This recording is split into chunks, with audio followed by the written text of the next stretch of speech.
মুখের শিকার ছেড়ে দিয়ে বাঘটা ভয়ে দৌড়ে পালিয়ে যায়। ভয়ঙ্কর সাদা হায়না একটি গরুকে টানতে টানতে নিয়ে আসে। তারপর হায়নাটা কর্কশ শব্দে জোরে ডেকে ওঠে,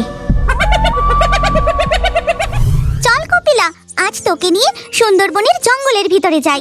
ওখানে অনেক কচি কচি ঘাস আছে, তুই মন ভরে খাস, কেমন? এই কথা বলে মাধবী তাদের কপিলা গরুকে নিয়ে জঙ্গলের দিকে হেঁটে যায়। আর যেতে যেতে বলে, তোর কোনো ভয় নেই, ওখানে তোর মতো অনেকের গরু ঘাস খেতে আসে, তুই একদম চিন্তা করিস না, ওখানে কোনো বাঘও আসে না। তুই মন ভরে ঘাস খাবে আর আমি ততক্ষণ জঙ্গল থেকে কাঠ কুড়িয়ে নিয়ে আসবো। এই কথা বলতে বলতে মাধবী তার কপিলা গরুকে নিয়ে জঙ্গলের গভীরে এসে পৌঁছায়। তারপর কি আজ মাত্র এখানে দুটো গরু বাঁধা, তাহলে কি আজ বেশি কেউ জঙ্গলে কাঠ কুড়োতে বা মধু সংগ্রহ করতে আসেনি? এখানেই তো তারা গরু বেঁধে তারপরে কাজে যায়। এরপর মাধবী কপিলা গরুকে সেখানে বেঁধে সে নিজে আরো একটু জঙ্গলের ভিতরে যায় কাঠ কুড়োতে। কাঠ কুড়োতে কুড়োতে এমন সময় হঠাৎ সে শুনতে পায়, বাপরে বাপ, কি ভয়ঙ্কর ডাক! এটা তো হায়নাদের ডাক। মনে হচ্ছে আশেপাশেই কোথাও তারা আছে। আমার এখানে একা একা কাঠ কুড়োনো ঠিক হবে না, ওদিকে কপিলাও একা। আমি তাড়াতাড়ি কাঠের বোঝাটা বেঁধে ধবলকে নিয়ে বাড়ি ফিরে যাই। মাধবীর এই কথা শেষ হতেই হঠাৎ সে দেখে দুটো বাঘ হুঙ্কার দিতে দিতে তার সামনে দিয়ে দৌড়ে চলে গেল। ওরে বাবা, এই যে বাঘ! মনে হয় আমার অস্তিত্বের টের ওরা পায়নি, না হলে এত কাছ দিয়ে দৌড়ে পালালো। আমার গন্ধ বাঘগুলোর নাকে গেলে আমি আর এতক্ষণ গোটা থাকতাম না। কি আর একটা বাঘ দৌড়াতে দৌড়াতে যাচ্ছে।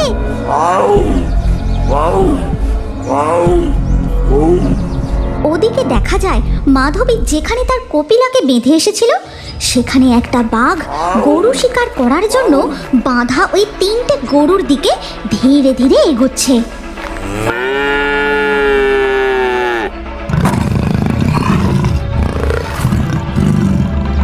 বাঁধা গরুগুলো বাঘটাকে দেখে ভয়ে জোরে জোরে ডাকতে থাকে। বাঘটা গরুগুলোর আশেপাশে ঘুরতে থাকে। তিনটে গরুর মধ্যে কোনটা ছেড়ে কোনটা সে ধরবে যেন তারই নির্ণয় করছে।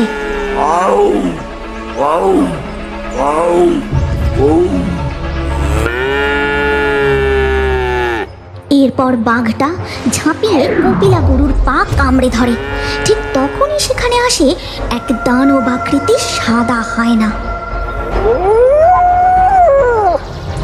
রয়্যাল বেঙ্গল টাইগার হয়েও ওই হায়নাটাকে দেখে মুখের শিকার ছেড়ে দিয়ে বাঘটা ভয়ে দৌড়ে পালিয়ে যায়। এরপর সাদা হায়নাটা ধীরে ধীরে গরুগুলোর কাছে যায়। তারপর একটা লাল গরুকে ধরে টানতে টানতে জঙ্গলের ভিতরে নিয়ে যায়।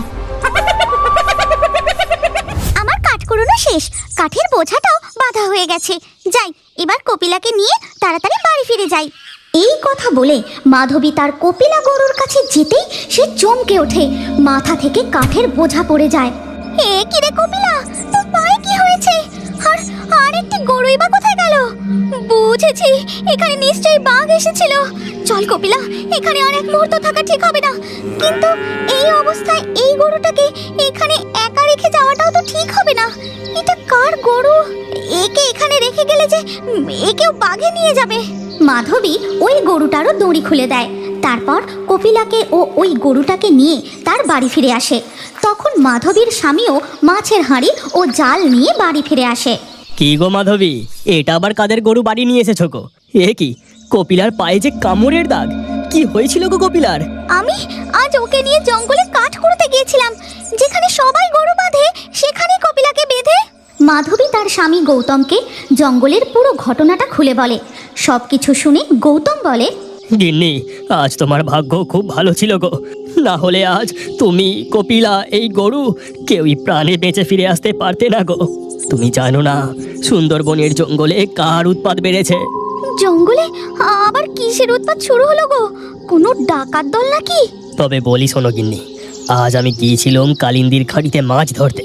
সেখানে সবাই যেতে সাহস করে না, তাই মাছও ভালো পাওয়া যায়। গৌতম মাধবীকে পুরো ঘটনাটা বলতে থাকে। আজ বেশ অনেকগুলো মাছ পেয়েছি, হাঁড়ি পুরো ভর্তি হয়ে গেছে। যাই একটু এইখানের জঙ্গলের ভেতরটা গিয়ে দেখি, যদি কোনো মৌমাছির চাক থাকে তাহলে মধু ভেঙে বাড়ি নিয়ে যাব। গৌতম নদীর পাড়ে তার নৌকা রেখে জঙ্গলের ভিতরে যায় মধু সংগ্রহের খোঁজে। না, এখানে মৌমাছির একটা চাকও চোখে পড়ছে না। যাই আর একটু ভিতরে গিয়ে দেখি। এই কথা বলে গৌতম জঙ্গলের আরো ভিতরে যায়। তখনই হঠাৎ তার চোখে পড়ে দুটি বাঘ মাটিতে লুটিয়ে পড়ে আছে। ওরে বাবারে, এই যে বাঘ, কিন্তু ও এভাবে মাটিতে পড়ে আছে কেন? এ কি, ওর গায়ে যে দেখছি আঁচড়ের কামড়ের দাগ। বাঘের আবার এই অবস্থা কি করে হলো? ঠিক তখনই সেখানে এক ভয়ঙ্কর সাদা হায়না একটি গরুকে টানতে টানতে নিয়ে আসে। তারপর হায়নাটা কর্কশ শব্দে জোরে ডেকে ওঠে।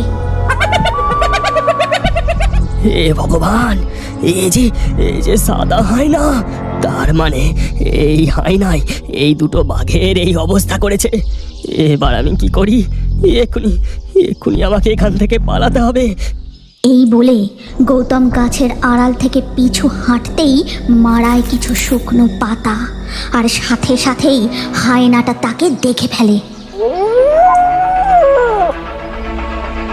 এবার আমি গেলাম রে, হায়নাটা যে আমার দিকেই আসছে। যা যা যা বলছি, যা।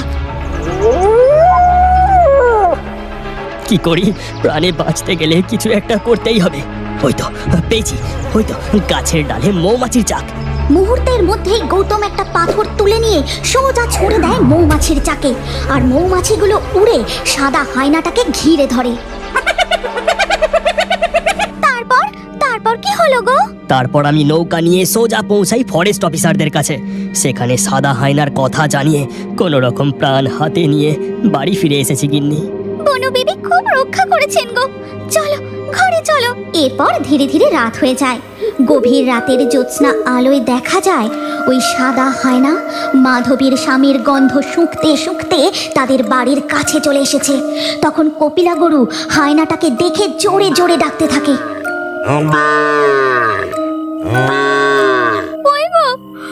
উঠো না, দেখো তো আমাদের কপিলা গাই এত ডাকাডাকি করছে কেন? কোনো কি চোর ডাকাত এলো নাকি? হ্যাঁ, তাই তো, যাই গিয়ে দেখে আসি। এই বলে গৌতম দরজা খুলে উঠানে বেরিয়ে দেখে কোথাও কিচ্ছু নেই। তারপর গোয়াল চালার কাছে এগোতেই গরুটা আবার জোরে জোরে ডাকতে শুরু করে। কি হলো রে কপিলা, এই মাঝরাতে তুই এত জোরে জোরে ডাকছিস কেন? হায়নাটা লুকিয়েছিল, এবার পিছন দিক থেকে ধীরে ধীরে গৌতমের দিকে এগোতে থাকে। আর এই দেখে কপিলা। চুপ কর কপিলা, চুপ কর, এত ডাকিস না। তোর খিদে পেয়েছে নাকি? গৌতম বুঝতেও পারে না যে ওই সাদা হায়না তাকে শিকার করার জন্য একদম তার পিছনে চলে এসেছে। কপিলা এত তো ডাকাডাকি করে না, আশপাশটা একটু ভালো করে দেখি তো। এই বলে গৌতম ঘুরতেই দেখে তার সামনে জঙ্গলের ওই দৈত্যাকার সাদা হায়না। এটা যে ওই হায়নাটার ডাক। বাঁচাও বাঁচাও মাধবী! সর্বনাশ! তবে কি ওই হায়নাটা? না না না, এটা হতে পারে না। এই বলে মাধবী সঙ্গে সঙ্গে ঘর থেকে বেরিয়ে আসে আর দেখে ওই সাদা হায়নাটা তার স্বামীর পা ধরে টেনে হিঁচড়ে জঙ্গলের দিকে নিয়ে যাচ্ছে। কে কোথায় আছো? বাঁচাও বাঁচাও! হায়নাতে যে আমার স্বামীকে টেনে নিয়ে গেল। বাঁচাও, কেউ ওকে বাঁচাও! এরপর ওই হায়নাটা গৌতমকে নিয়ে জঙ্গলের গভীরে মিলিয়ে যায়, আর মাধবী কাঁদতে কাঁদতে তাদের উঠানে বসে পড়ে। হয় না, আমি তোকে ছাড়বো না, এর প্রতিশোধ আমি নেবই।